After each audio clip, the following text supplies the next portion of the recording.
मैंने GPSC clear किया class 1, Gujarat में रैंक 34 था। यूपीएससी क्लियर किया, rank 570, IPS, becoming the youngest IPS of Gujarat at such a early age, and then people come to you and बोलते हैं आप बहुत नसीबदार है, you are very lucky. I tell them in reverse, luck favours the brave. कोई अपना luck साथ में लेके नहीं आता, वो बनाना पड़ता है। अगर आपके पास रिस्क लेने का एटीट्यूड है, मैं गुजराती हूं and we know the business, and business का एक ही फंडा है, higher the risk higher the profit. So अगर 8:30 को आपका एक्सीडेंट होता है और 9 o'clock आप मेंस की एग्जाम देने जा सकते हैं, इंटरव्यू से पहले 1 महीने तक आप हॉस्पिटलाइज्ड है और उससे 1 वीक पहले आप दिल्ली जाके उसकी प्रिपरेशन कर सकते हैं, तो luck has to come with you. उसको आना पड़ेगा और आपको आईपीएस बनाना पड़ेगा। लोग बोलते हैं कि एक्सीडेंट के बाद आप जाके आए एंड ऑल, तो द सिंपल था कि मैं एग्जाम के लिए निकला, मेंस मेरा था, सुबह GS3 का पेपर था। 8:30 को मेरा स्कूटी स्लिप हो गया, मेरा लिगामेंट इंजरी हो गया, लेफ्ट हैंड में इंजरी था, सीट से ब्लीडिंग हो रहा था। लेकिन मेरे पास 2 ऑप्शन थे। मैं खड़ा हुआ, मैंने देखा, okay my right hand is safe, and I decided I will go to the exam hall and write the exam. मेरे पास 2 ही ऑप्शन थे, या तो मैं वहां से उठ के रोने लगूं, यार मेरे साथ ही ऐसा क्यों हुआ, मेरा एक्सीडेंट हो गया, मेरा मेंस खराब हो गया, और हॉस्पिटल जाओ, या दूसरा ऑप्शन था कि मैं देखूं कि मैं 3 घंटे और सर्वाइव कर सकता हूं। हाँ, कर सकता हूं। मैं मेंस के लिए एग्जाम हॉल में गया। ये जितने भी फोटोग्राफ्स लगे हैं, सर ने जैसे बताया कि जितने भी इंसान सक्सेसफुल हुए, अगर आप उसकी लाइफ स्टोरी देखेंगे तो कहीं ना कहीं एक मोमेंट आता है जहां पे वो इंसान की जो स्ट्रगल है वो पीक पे हो जाते हैं। वो इस मोमेंट पे आपको डिसाइड करना है कि आपको वहां से यू टर्न लेना है या आपको वहां से आगे निकलना है। इन सब लोगों ने डिसाइड किया कि उनको वहां से आगे निकलना है, एंड दैट इज द फंडा ऑफ लाइफ। सक्सेस उन्हीं को मिलता है जो इस स्ट्रगल वाले मोमेंट से आगे निकलने की सोचते हैं। जब भी आपको लगे कि आपके सिर पे बहुत मुसीबत है, जब भी आपको लगे कि आप हर तरह से गिर चुके हैं, जब भी आपको लगे कि आपके पास कोई ऑप्शन नहीं है, तब एक चीज आप अपने दिमाग में लाइएगा कि यही मोमेंट है जहां से आपकी तकदीर बदलने वाली है। क्योंकि डायमंड जो होता है वो जितना ज्यादा घिसता है उतनी ज्यादा उसकी वैल्यू होती है। सोना जो होता है वो जितना ज्यादा तपता है उतनी उसकी वैल्यू होती है। अगर आप जिंदगी में तप रहे हैं, अगर आप जिंदगी में घिस रहे हैं, अगर आपको लग रहा है कि आप हर तरह से मुसीबतों में गिरे हुए हैं, तभी आपकी जो वैल्यू है वो बढ़ने वाली है। और यही मेरा एटीट्यूड रहा है। लोग बोलते हैं कि तुम्हारी फाइनेंशियल कंडीशन ठीक नहीं थी, पापा इलेक्ट्रिशियन थे, मम्मी हाउसवाइफ थी, डायमंड के कारखाने में काम करती थी, उसके बाद उन्होंने मैरिज में रोटियां बनाने का काम किया, और उस तरह से मैं पढ़ा। लेकिन जब मुझे पूछा जाता है कि ऐसी कौन सी चीज है आपकी लाइफ में जो आप बदलना चाहते हो, एंड आई सेड नथिंग, क्योंकि अगर वो चीजें नहीं होती मेरी लाइफ में तो शायद आज आपके सामने मैं नहीं होता। तो अगर लाइफ में प्रॉब्लम्स है, अगर लाइफ में स्ट्रगल है, जैसे सर ने बताया struggle is a part of life, and I strongly believe in that. क्योंकि अगर हम दिल्ली में थे, मेरे दोस्त के साथ में निकला बाहर घूमने, तो बोलता है यार ऐसी लाइफ चाहिए, कोई मगजमारी नहीं, आराम से बैठते हैं पूरे दिन एसी वाले कमरे में, बहुत सारे पैसे हैं और कोई टेंशन नहीं, ऐसी लाइफ चाहिए मुझे। मेरे पास ऑप्शन है। बोलता क्या? बोला देख सामने एटीएम का रूम दिख रहा है, एसी वाला कमरा है, बहुत सारे पैसे, कोई मगजमारी नहीं, जॉब ले ले। क्यों IAS IPS में दिमाग खराब कर रहा है? अगर स्ट्रगल नहीं चाहिए तो you have to compromise with that life.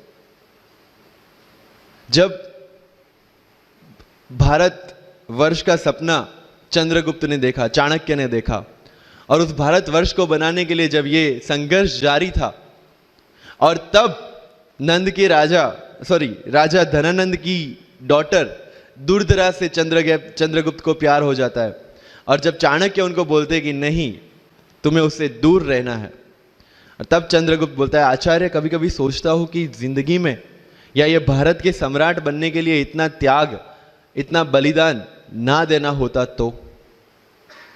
और तब चाणक्य रिप्लाई करते हैं, तो हर कोई भारत का सम्राट होता। This is the fundamental rule of life.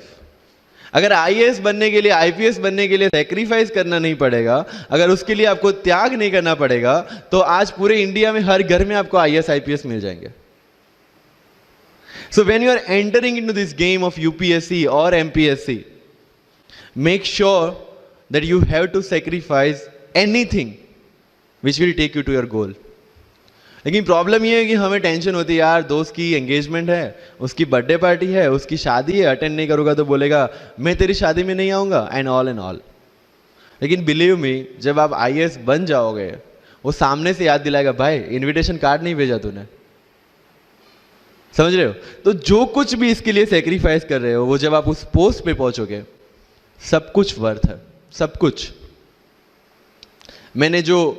मेरा इंटरव्यू था यूपीएससी का, मुझे एग्जैक्ट डेट याद है, 23 मार्च को मेरा इंटरव्यू था। 20 फरवरी को मुझे हॉस्पिटल में एडमिट किया गया क्योंकि मुझे इन्फेक्शन हो गया था बॉडी में, एंड बहुत हाई फीवर था, तो आईवी के अलावा कोई ऑप्शन नहीं था। 1 मार्च को ठीक होके मैंने सोचा चलो दिल्ली निकलते हैं। 2 मार्च को मैं दिल्ली पहुंचा। 3 मार्च को वापस से टॉन्सिलाइटिस का अटैक होने की वजह से फ्लाइट लेके वापस से पालनपुर, अहमदाबाद, अगेन हॉस्पिटलाइजेशन। 15 मार्च को I got relieved from the hospital. 16 मार्च को मैं दिल्ली पहुंचा और 23 मार्च को I gave my UPSC interview. तो 1 महीने का हॉस्पिटलाइजेशन। उसके बाद जब दिमाग में ये था कि मेरे साथ जो लोग इंटरव्यू दे रहे हैं वो 1 महीने से प्रिपरेशन कर रहे हैं, एंड 1 महीने से मैं हॉस्पिटल में था, again I thought this is the moment to prove yourself. I went to the interview और पूरे इंडिया में 2nd highest marks in interview for the entire life. कि जितने भी कंप्लेंट्स आपकी लाइफ में है, मैं यहाँ से आता हूँ, मेरे पेरेंट्स ये करते हैं, मैं वो करता हूँ, मेरा इंग्लिश अच्छा नहीं है, मेरा मैथ्स अच्छा नहीं है, ये सारे हमने अपने आप को दिए हुए एक्सक्यूजेस है। You have to find the solution by yourself. अगर इंग्लिश नहीं आता है, I can start with the 5th standard book, और 5th स्टैंडर्ड बुक से भी शुरुआत करने में अगर मुझे अपना ईगो बीच में आ रहा है, then I can not learn it at any stage of my life. Start with the 5th standard book, start listening English, start speaking English. अगर बोलने में शर्म आती है, अपने मोहल्ले के किसी 3-4 बच्चों को जो 1st 2nd स्टैंडर्ड में, उनको उठाओ और उनके साथ बातें करो। उनको वैसे भी समझ में नहीं आ, और अपने को वैसे भी पता है अपन क्या बोल रहे हैं। Getting my point? तो अगर वहां पे भी अगर ईगो बीच में आ रहा है, start doing like this, start speaking. मैं 11th-12th में था, मुझे पता था मेरा इंग्लिश कैसा है, फिर भी I used to speak English, क्योंकि मुझे पता है सामने वाले को तो वैसे भी समझ में नहीं आ रहा है।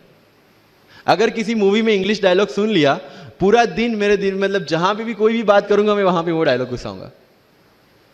This attitude should be there.